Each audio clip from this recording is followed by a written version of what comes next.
मात्र या क्षणाची मोठी बातमी पुण्यामधून रवींद्र धंगेकरांना काँग्रेसची उमेदवारी मिळाली आहे। पुण्यामधून रवींद्र धंगेकर हे आता उमेदवार असतील। पुण्यामधून काँग्रेसची उमेदवारी ही रवींद्र धंगेकर यांना मिळाल्याची मोठी बातमी। पुण्यामध्ये आता लढत कुणाकुणामध्ये होते या संदर्भातली चुरस सुरू असतानाच दुसरीकडे मात्र आता काँग्रेसने उमेदवारी दिलेली आहे रवींद्र धंगेकर यांना। त्यामुळे आता पुण्यामधून रवींद्र धंगेकर हे काँग्रेसचे उमेदवार निवडणुकीच्या रिंगणामध्ये उतरताना पाहायला मिळतील। तर सोलापूरमधून प्रणिती शिंदेंना उमेदवारी देण्यात आलेली आहे। पुण्यामधून रवींद्र धंगेकरांना तर प्रणिती शिंदे यांच्या नावावरती देखील शिक्कामोर्तब झालेला आहे। सोलापूरमधून प्रणिती शिंदेंना उमेदवारी जाहीर झालेली आहे। काँग्रेसने आपल्या उमेदवारांची यादी जाहीर केलेली आहे। नांदेडमधून वसंतराव चव्हाणांना उमेदवारी असेल। काँग्रेसच्या अद्यापर्यंत 3 जणांची नावे आपल्या समोर आहेत, ती म्हणजे सोलापुरातून प्रणिती शिंदे, नांदेडमधून वसंतराव चव्हाण यांना उमेदवारी देण्यात आलेली आहे। तर रवींद्र धंगेकर हे पुण्यामधून काँग्रेसचे उमेदवार असतील। कोल्हापुरातून शाहू महाराजांना उमेदवारी जाहीर झालेली आहे। 4 नावे आपल्या टेलिव्हिजन स्क्रीनवर। कोल्हापुरामधून शाहू महाराज उमेदवार असतील। तर प्रणिती शिंदे या सोलापुरातून, कोल्हापूरमधूनही आता ज्यावेळेला आपण नावं पाहतोय पुण्यामधून रवींद्र धंगेकर, तर सोलापूरमधून प्रणिती शिंदेंना उमेदवारी जाहीर झालेली आहे। नांदेडमधून वसंतराव चव्हाणांना उमेदवारी जाहीर करण्यात आलेली आहे। कोल्हापूरमधून शाहू महाराज यांना उमेदवारी जाहीर झालेली आहे, त्यामुळे त्यांच्याही नावावरती शिक्कामोर्तब। नंदुरबारमध्ये देखील जे त्या ठिकाणी उमेदवार असतील त्यांचं देखील नाव आता घोषित करण्यात आलेलं आहे। नंदुरबारमधून गोवाल पाडवींना ही उमेदवारी जारी करण्यात आलेली आहे। या क्षणाला आपण पाहतोय की कशा प्रकारे सगळ्यांची उमेदवारी जाहीर होताना दिसते। नंदुरबारमधून देखील गोवाल पाडवींना ही उमेदवारी जाहीर करण्यात आलेली आहे। पुण्यामधून रवींद्र धंगेकर, सोलापूरमधून प्रणिती शिंदे यांच्या नावावरती शिक्कामोर्तब झालेला आहे। नांदेडमधून वसंतराव यांना देखील उमेदवारी देण्यात आलेली आहे। कोल्हापुरातून शाहू महाराज यांच्या नावाचा देखील उमेदवारांच्या यादीमध्ये समावेश। अमरावतीमधून बळवंत वानखेड यांना उमेदवारी जाहीर करण्यात आलेली आहे। या क्षणाची सर्वात मोठी बातमी लातूरमधून शिवाजीराव काळगेंना काँग्रेसनं उमेदवारी दिलेली आहे। लातूरमधून शिवाजीराव काळगेंना काँग्रेसनं आपली उमेदवारी दिलेली आहे। लातूरमधून शिवाजीराव काळगेंना काँग्रेसनं उमेदवारी दिलेली आहे। छत्रपती शाहू महाराज कोल्हापूरमधून उमेदवार म्हणून घोषित झालेले आहेत। काँग्रेसकडून महाराष्ट्रातील लोकसभेची आपली यादी जाहीर केलेली आहे। महाराष्ट्रातील एकूण 7 उमेदवारांच्या नावाची घोषणा करण्यात आलेली आहे। 7 जणांच्या नावावरती चर्चा झाल्याचं सगळ्यात आधी वृत्त एबीपी माझानं दिलेलं होतं आणि त्यानंतर त्या बातमीवरती आणि या वृत्तावरती शिक्कामोर्तब झालेलं आहे। त्यानुसार एकूण 7 जणांची नावं आपण जाणून घेऊया। छत्रपती शाहू महाराजांना कोल्हापुरातून उमेदवारी, नांदेडमधून वसंतराव चव्हाणांना, पुण्यातून रवींद्र धंगेकरांना, कोल्हापूरमधून शाहू महाराजांना उमेदवारी जाहीर करण्यात आलेली आहे। नंदुरबारमधून गोवाल पाडवी हे उमेदवार असतील। तर लातूरमधून शिवाजीराव काळगेंना काँग्रेसनं उमेदवारी दिलेली आहे। काँग्रेसनं जाहीर केलेल्या आपल्या यादीमध्ये एकूण 7 जणांची नावं आता समोर येत आहेत। अभिषेक मुठा आपले प्रतिनिधी या संदर्भात अधिक माहिती देतात। अभिषेक, सगळ्यात आधी एबीपी माझानं 7 जणांच्या नावावरती शिक्कामोर्तब झाल्याचं वृत्त प्रसारित केलेलं होतं आणि आज अखेर त्या 7 जणांची यादी काँग्रेसनं जाहीर केलेली आहे। काय अपडेट्स आहेत?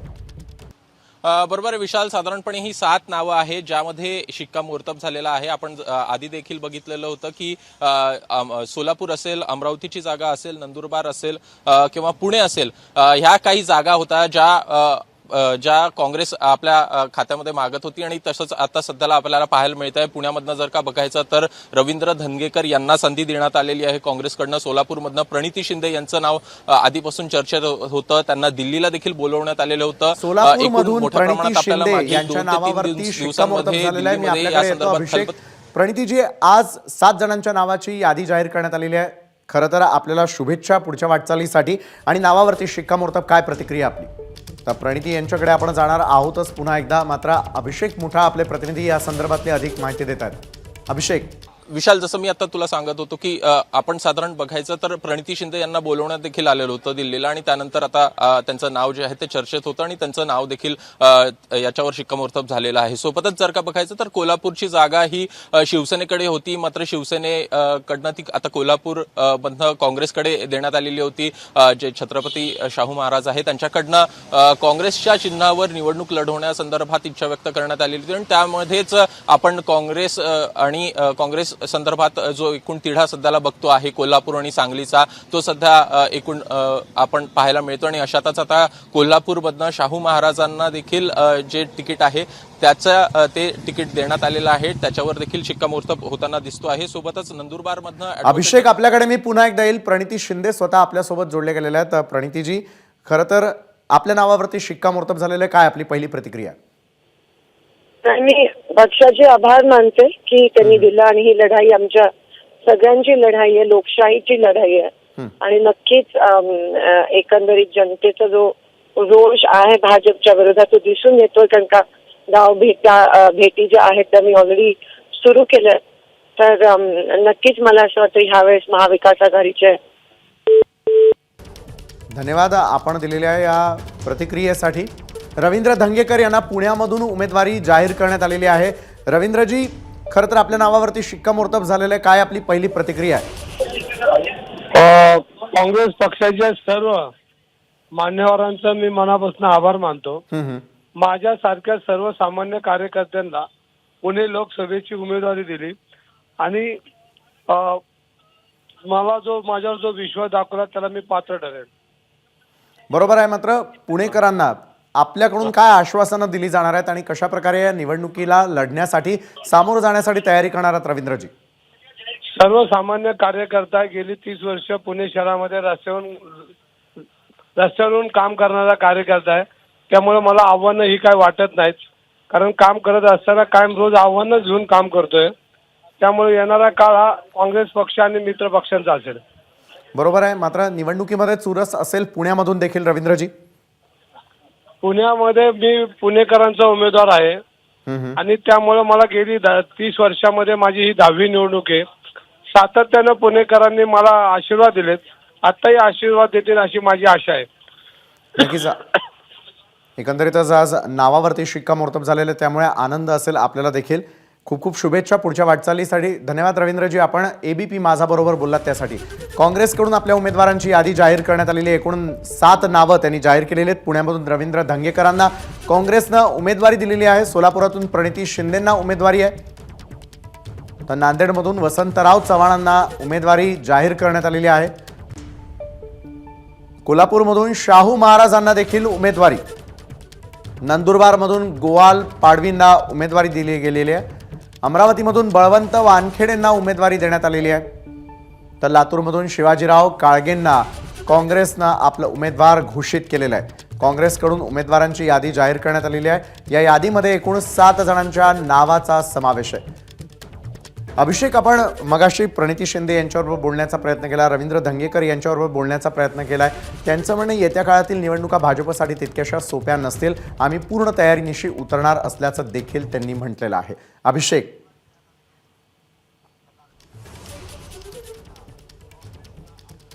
बरोबर आहे विशाल, साधारणपणे जर का बघायचं तर काँग्रेससाठी एकूणच पुन्हा एकदा रिवाईव्ह होण्याचा हा संपूर्ण चान्स असणार आहे.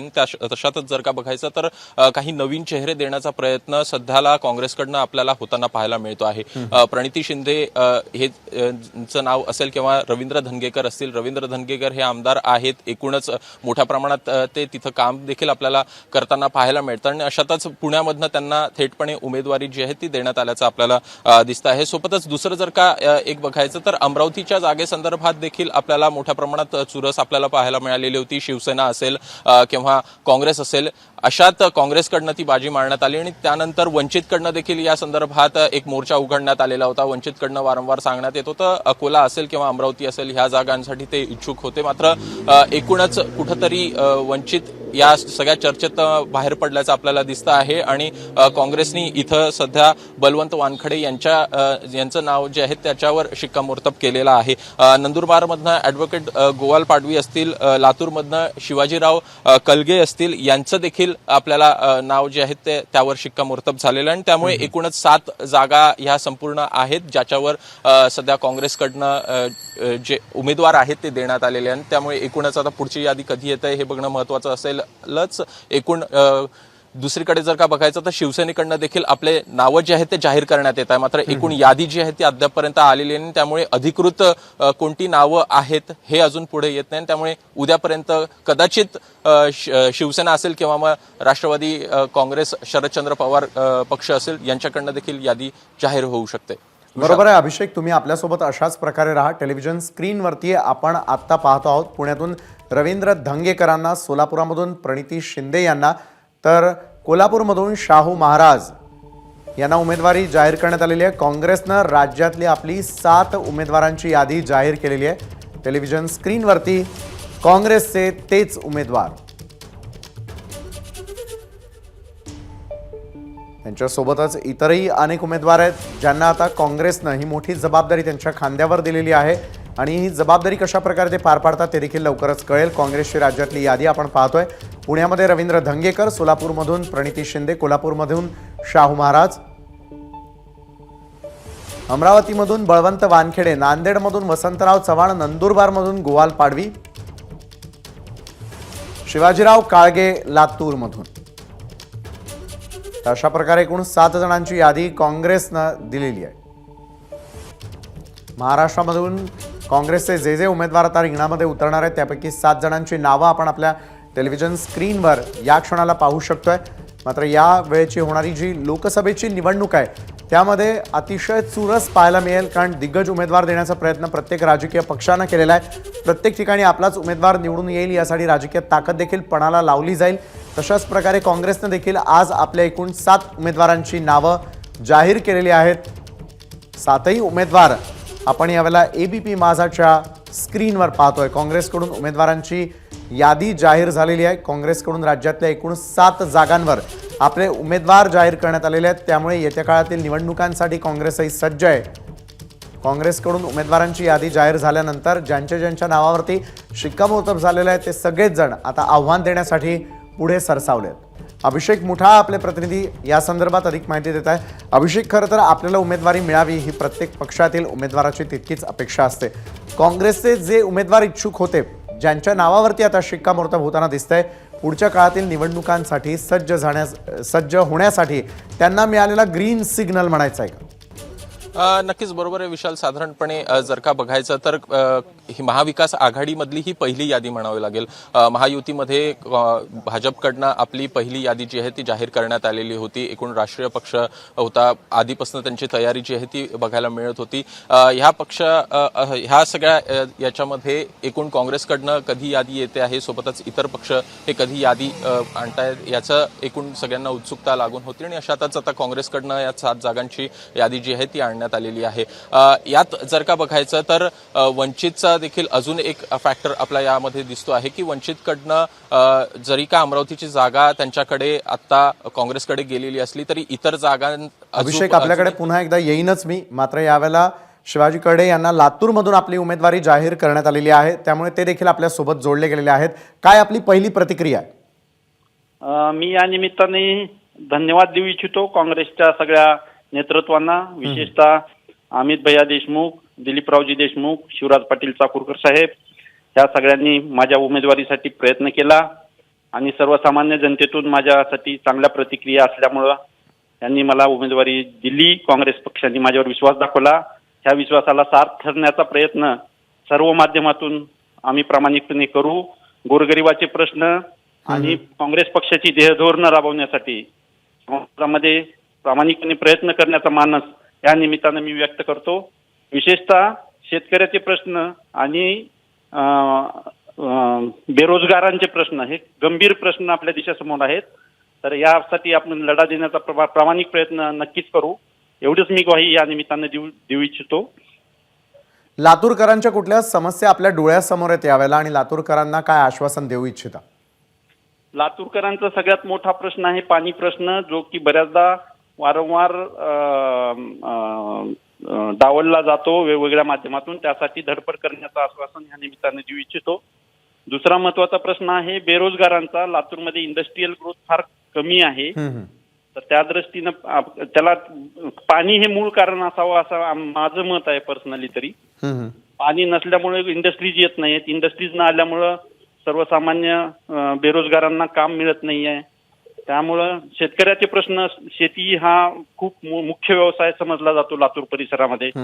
महाराष्ट्रातली सगळ्यात मोठी कृषी बाजारपेठ लातूरला आहे आणि शेतकरी सध्या प्रचंड अस्वस्थतेतून जात आहे. बरोबर, पक्षानं दिलेली जबाबदारी पूर्ण करण्यासाठी आणि निवडून येण्यासाठी काय करणार आहात? निवडून येण्यासाठी काँग्रेसची ध्येयधोरणं घेऊन जनतेसमोर प्रामाणिकपणे प्रयत्न करण्याचं आश्वासन देईन आणि सगळ्यांना विनंती करेन की तुम्ही योग्य उमेदवार निवडा. आणि मला खात्री आहे की लातूरची जनता नेहमीच योग्य उमेदवार निवडून देत आलेली आहे आणि ती मला नक्कीच आशीर्वाद देईल. नक्कीच, धन्यवाद शिवाजीराव काळगेजी. आपण एबीपी माझाबरोबर बोललात त्यासाठी आणि नावावरती शिक्कामोर्तब झाल्यास संदर्भात आपलं देखील अभिनंदन. अभिषेक, आपण बघतोय की ज्यांच्या ज्यांच्या नावावरती शिक्कामोर्तब झालेलं आहे प्रत्येकजण प्रसन्न आहे आणि पक्षाला जास्तीत जास्त यश मिळवून देण्याचा प्रयत्न ते येत्या काळात करताना दिसतील. अभिषेक, नक्कीच विशाल, आता तर पुण्यामधली सगळ्यात मोठी बातमी येते. पुण्यात मोहोळ विरुद्ध धंगेकर अशा प्रकारचा हा जंगी सामना होताना दिसेल. पुण्यामध्ये मुरलीधर मोहोळ विरुद्ध रवींद्र धंगेकर हे लोकसभेच्या निवडणुकांमध्ये एकमेकांसमोर उभे ठाकताना दिसतील. मिकी घई आपले प्रतिनिधी या संदर्भात अधिक माहिती देत आहेत. मिकी, पुण्यातलं राजकारण आणि त्या राजकारणामधले दोन नावं समोर आहेत. भाजपचे मुरलीधर मोहोळ विरुद्ध काँग्रेसचे रवींद्र धंगेकर. कशा प्रकारे पुणेकरांना हा सामना पाहायला मिळेल? विशाल, जर आपण हे बघितलं तर आता काँग्रेसकडून देखील उमेदवार जाहीर करण्यात आलेला आहे. ते म्हणजे काँग्रेसचे जे आताचे कसब्याचे आमदार आहेत रवींद्र धंगेकर यांची उमेदवारी लोकसभेसाठी या ठिकाणी काँग्रेसकडून घोषित करण्यात आलेली आहे. अर्थात गेले काही दिवस त्यांच्या नावाची जोरदार चर्चा होती आणि त्यानंतर आज त्यांच्या नावावर शिक्कामोर्तब झालेला आहे.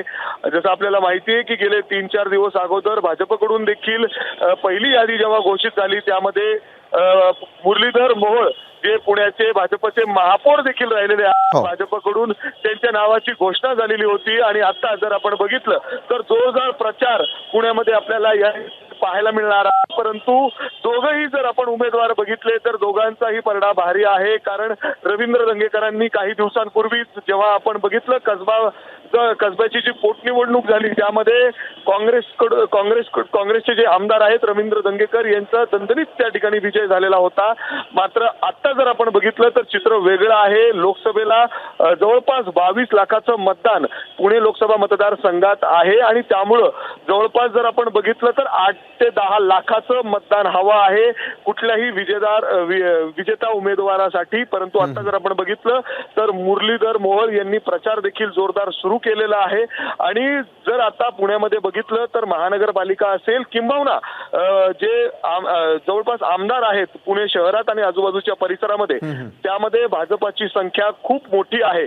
जवळपास आता आपण बघितलं तर सगळे 8ही जे आमदार आहेत ते भाजप आणि राष्ट्रवादी अर्थात अजित पवार गटाचे आहेत. त्यामुळं मुरलीधर मोहोळ यांचा परडा मिकी आपल्याकडे येतोच. यावेळेला वसंत चव्हाण आपल्या सोबत आहेत. नांदेड या ठिकाणून त्यांना उमेदवारी मिळालेली आहे. अभिनंदन आपलं आणि काय पहिली प्रतिक्रिया?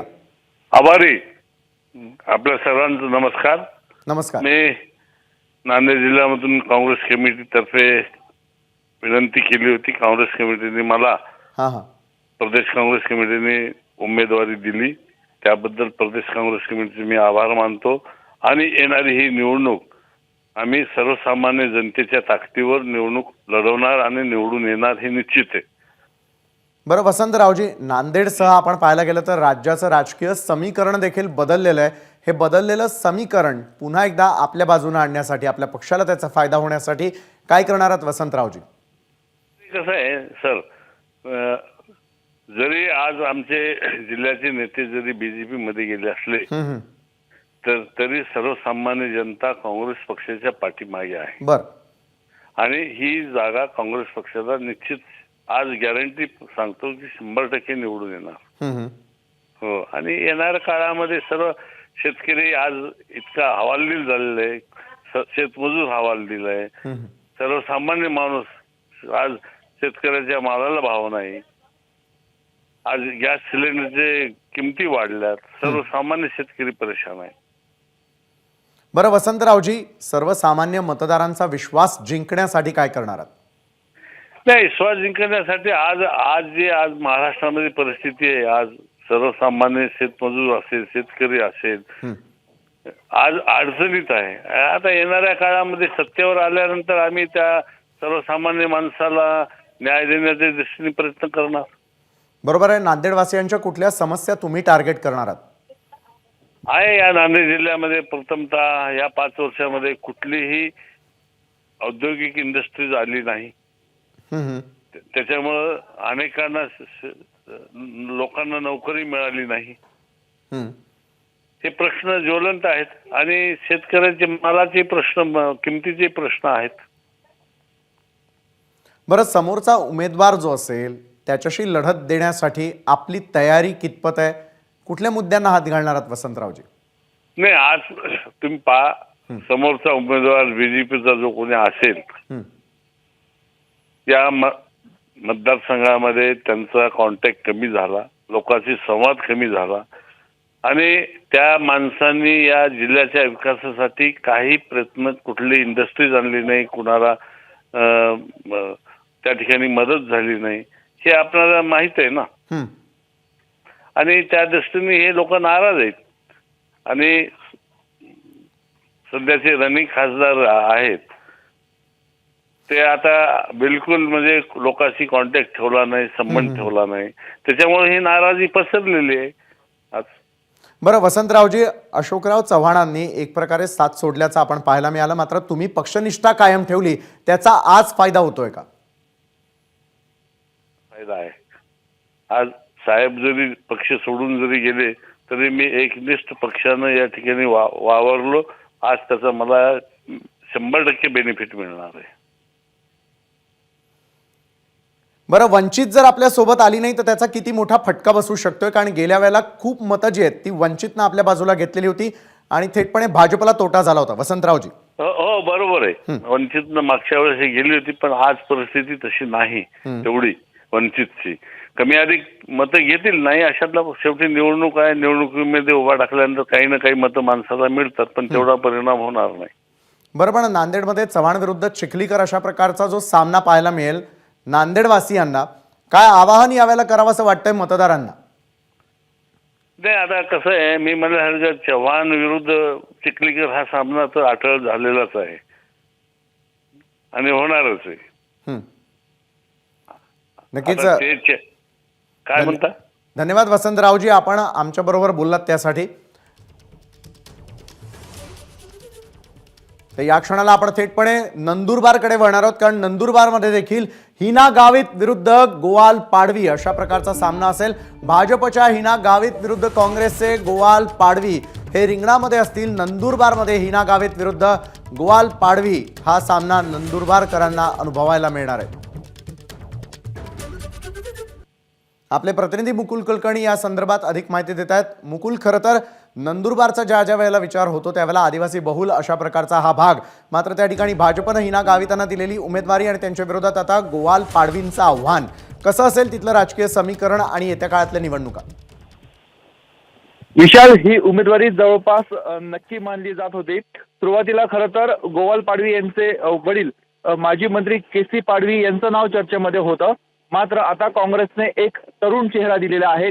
हिना गावित या सुद्धा तरुण आहेत, त्या हॅट्रिकच्या तयारीमध्ये आहे आणि आता त्यांच्या विरोधात डॉक्टर हिना गावित यांच्या विरोधात ॲडव्होकेट गोवाल पाडवी अशी आता लढत तिथे होणार आहे. लढत अतिशय रंगतदार चुरशीची होईल, कारण हा सुरुवातीपासूनच काँग्रेसचा बालेकिल्ला म्हणून ओळखला जात होता. सलग 9 टर्म या मतदारसंघाचं प्रतिनिधित्व माणिकराव गावित यांनी केलं होतं, मात्र 2014 मध्ये हिना गावित यांनी माणिकराव गावित यांचा पराभव केला आणि 2014-2019 अशा 2 वेळा सलग त्या निवडून आल्या आणि तिसऱ्यांदा त्या पुन्हा एकदा निवडणुकीच्या रिंगणात आहे. त्यामुळे काँग्रेसचा बालेकिल्ला हा भाजपने आपल्याकडे खेचलेला होता, परंतु अजूनही काँग्रेसची मुळं तिथेच आहे. आपण बघितलं, राहुल राहुल गांधी यांनी महाराष्ट्र दौऱ्याची सुरुवात केली तर ती नंदुरबारमधनंच. याआधी जेव्हा जेव्हा महाराष्ट्रामध्ये काँग्रेसचा प्रचाराला सुरुवात होत होती तेव्हा पहिली सभा ही नंदुरबारमध्येच होत होती. त्यामुळे भाजपकडनं पुन्हा एकदा आपला बालेकिल्ला हिसकावून घेण्याची तयारी आता काँग्रेस करतं हे बघणं अत्यंत महत्त्वाचं आहे. केसी पाडवी यांना पक्षानं याआधी ताकद दिली होती ज्यावेळेस महाविकास. मुकुल, मी आपल्याकडे पुन्हा एकदा येईल. शाहू महाराज स्वतः आपल्यासोबत यावेळेला जोडले गेलेले आहेत. एबीपी माझामध्ये आपलं स्वागत आणि अभिनंदन. आज आपल्या नावाची घोषणा झालेली आहे अधिकृतरित्या, काय प्रतिक्रिया? आभारी आहे आपल्या सर्वांचे आणि ज्यांनी माझ्यासाठी प्रयत्न केले त्यांच्यासाठी. आणि ही एक संधी आहे जनतेची सेवा पुन्हा एकदा करण्याची. बरोबर आहे शाहू महाराजजी, मला आपल्याला प्रश्न करावासा वाटतो. कोल्हापुरांचं किंवा कोल्हापूरकरांचं जे राजकारण आहे ते वेगळ्या पद्धतीनं आणि भावनिक स्वरूपाचं असतं. कोल्हापूरकर आपल्याला कसा प्रतिसाद देतील, काय आवाहन करायचं आहे आज? त्यांचा प्रतिसाद तर नेहमीच राहणार आहे माझ्या बाजूने. आणि आपल्याला थोडक्यात सांगितल्याप्रमाणे एक सेवा करायची संधी मला मिळते. बरोबर आहे. आज उद्धव ठाकरे देखील आपल्या भेटीसाठी आलेले होते. काय नेमकी चर्चा झाली आपल्यात? आज उद्धवजी आपल्या भेटीसाठी आलेले होते, काय चर्चा झाली आपल्यात? नाही, त्यांनी इथं सगळ्यांच्या पुढे संपूर्ण पाठिंबा डिक्लेअर केला आणि सांगितलं की सगळ्या दृष्टिकोनातून हे महाविकास आघाडीचे कॅन्डिडेट आहेत आणि चांगलं काम यांच्यासाठी केलं पाहिजे. बरं, कोल्हापूर वासियांना सगळं ऐकलंच ना आपण? नक्कीच नक्कीच ऐकलं. कोल्हापूर वासियांना कशा प्रकारे आश्वस्त करता? त्यांच्यासाठी मी जास्तीत जास्त करायचा प्रयत्न निश्चित करणार आहे. काय काय करण्याचा मानस आहे आपला?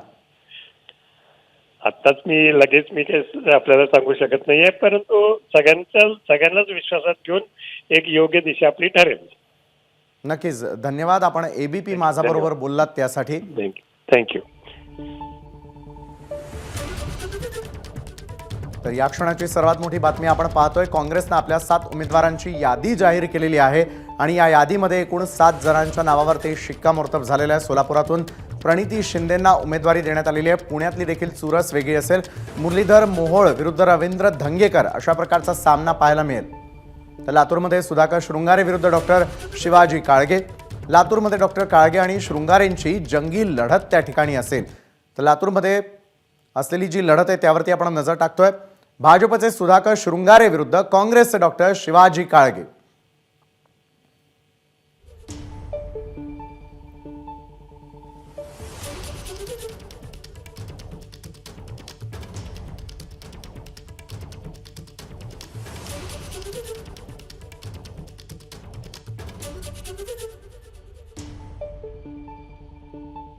या क्षणी आपण आपल्या टेलिव्हिजन स्क्रीनवरती पाहतो आहोत कोणकोणते उमेदवार जाहीर झालेले आहेत. सोलापूरमधून प्रणिती शिंदे, नांदेडमधून वसंतराव चव्हाणांना उमेदवारी देण्यात आलेली आहे. पुण्यामधून रवींद्र धंगेकरांना काँग्रेसनं उमेदवारी जाहीर केलेली आहे. तर कोल्हापूरमधून शाहू महाराजांना उमेदवारी देण्यात आलेली आहे. नंदुरबारमधून गोवाल पाडवी यांना देखील उमेदवारी जाहीर झालेली आहे. अमरावतीमधून बळवंत वानखेडेंना उमेदवारी देण्यात आलेली आहे. काँग्रेसकडून एकूण आज 7 जणांच्या नावावरती शिक्कामोर्तब करत त्यांची यादी जाहीर करण्यात आलेली आहे आणि येत्या काळामध्ये 7 उमेदवार त्यांचे पुण्यामधून त्याचबरोबर विविध ठिकाणाहून आज त्यांनी आपले उमेदवार दिलेले आहेत. पुण्यामध्ये मुरलीधर मोहोळ विरुद्ध रवींद्र धंगेकर असा सामना असेल.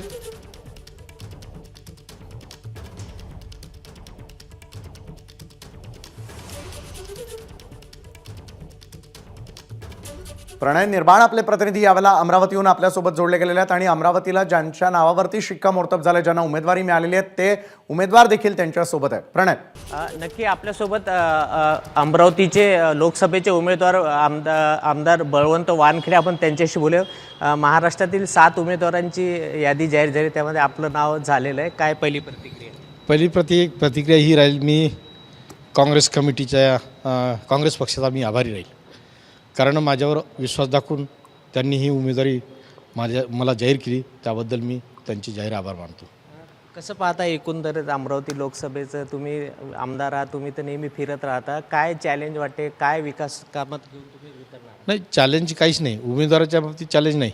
पण मतदारसंघातले निश्चित अनिर्णित अनेक प्रश्न आहेत. बेरोजगारीचा प्रश्न आहे किंवा अन्य अनेक शेतकऱ्यांचे प्रश्न आहेत, काही प्रकल्पाचे प्रश्न आहेत. ते प्रश्न निश्चितच जटिल झालेले आहेत आणि ते संपूर्ण मतदारसंघात आहेत. तुमच्या विरुद्ध नवनीत राणा आहे विद्यमान खासदार, परंतु अजूनही त्यांची उमेदवारी निश्चित झालेली नाही आहे. माजी खासदार आनंदराव अडसूळ ते पण इच्छुक आहे शिंदे गटाकडून. काय वाटते तुम्हाला, कोण राहील तुमचे प्रतिस्पर्धी? नाही, प्रतिस्पर्धी म्हटल्यापेक्षा लोकशाहीत ही प्रक्रिया आहे की निवडणूक म्हटलं की दोनपेक्षा जास्त उमेदवार असतात आणि दोनपेक्षा जास्त उमेदवार असले म्हणजे ती निवडणूक होते. त्यामुळे कोणी येऊ शकते, त्यापेक्षा दुसरी कोणी येऊ शकतात, म्हणून ते काही चॅलेंज नाही. कसं पाहता, नवनीत राणांचं प्रकरण पण न्यायप्रविष्ट आहे, त्यांना मिळेल असं वाटते तुम्हाला भाजपची उमेदवारी? नाही, आता ते सर्वमान्य झालेलं आहे, ते जात चोर आहेत म्हणून, आणि त्यांचं सर्टिफिकेट खोटं आहे हे सर्व बाजूनी सिद्ध झालेलं आहे. तरी पण जे काही माननीय सर्वोच्च न्यायालयात आहे, प्रलंबित आहे, तर माननीय सर्वोच्च न्यायालय कधी ना कधी याच्यावर निर्णय घेईल. तुम्ही कसं प्लॅन आखला आहे लोकसभेचा? लोकसभेचा प्लॅन म्हणजे काँग्रेस पक्षाच्या माध्यमातून आम्ही सतत मतदारसंघात काम करत असतो आणि आज लोकसभेची उमेदवारी जरी मिळाली असेल तरी संपूर्ण जिल्ह्यात आमचं नेटवर्क आहे. काँग्रेस पक्षाचं आहे. मी स्वतःही पूर्ण मतदारसंघात फिरलेलो आहे. मेळघाटमध्ये कसं पाहता? कारण मेळघाट हा खूप दुर्गम भाग आहे आणि तिथे मोठ्या प्रमाणात जो आहे ते आदिवासी बांधव राहतात. त्यांच्या काय समस्या आहे, काय घेऊन तुम्ही मेळघाट? हो, निश्चित कसं आहे, मेळघाट अमरावती लोकसभा मतदारसंघात मेळघाटच्या समस्या अतिशय वेगळ्या आहेत. त्यांना दोन हाताला काम नाही, बेरोजगारी खूप आहे, मनरेगावर पूर्ण आज होळी येणार आहे, 2 दिवसावर होळी आहे, अजून त्यांचे मनरेगाचे पगार नाही 4-4 महिन्यापासून. मुळात त्यांच्या हाताला काम नसल्यामुळे ते भटकंती करतात. वीज नाही, अजूनही 24 गावात वीज नाही. तिथं पाण्याचा प्रश्न खूप मोठा आहे. म्हणजे एक ना अनेक प्रश्न त्यांचे आहेत. तुम्हाला वाटते खासदारांनी हे प्रश्न सोडवले नाही? प्रश्न सोडवले असते तर हा प्रश्न आला नसताना. जर 24 गावात वीज नाही, आजही वीज नाही, तर मग खासदारांना प्रश्न सोडवले काय? मजुराची मजुरी जर भेटत नसेल तर त्यांच्याकडे लक्ष आहे काय? म्हणजे कुठल्या गोष्टीवरच लक्ष त्यांनी दिलं नाही. काहीतरी विशिष्ट सणांना जाऊन तिथं त्यांच्यात राहणं 2 दिवस आणि परत येणं. तर आताही तुम्हाला नुकतंच माहीत आहे की त्यांनी जे साड्याचं वाटप केलं ते पूर्ण मच्छरदाणीसारखे आहेत. हे सगळ्या महाराष्ट्रानं पाहिलं, म्हणून अशा पद्धतीचं त्यांचं काम आहे. काय काँग्रेसकडून तर तुम्हाला खूप साथ आहे, कारण उमेदवार घोषित झाली. राहुल गांधी किंवा सोनिया गांधी यांची काही सभा पाहायला मिळेल? हो, निश्चितच सभा गांधी कुटुंबातील कोणाची तरी सभा होईल. बहुतेक प्रियंकाताई असतील किंवा राहुलजी असतील, यांच्यापैकी कोणाची तरी सभा होईलच. तर हे होते ज्यांना लोकसभेची उमेदवारी मिळेल, काँग्रेसचे आमदार बळवंत वानखेडे. कॅमेरामॅन अमोल देशमुखचा प्रणय निर्माण, ABP माझा, अमरावती. तर नक्कीच आपण पाहिलं की कशा प्रकारे प्रत्येक उमेदवार आणि त्यांच्या नावावरती शिक्कामोर्तब झाल्यानंतर हे सगळेच उमेदवार लवकरात लवकर आपल्या निवडणुकांच्या तयारीला लागताना पाहायला मिळतील. ABP माझा, उघडा डोळे बघा नीट.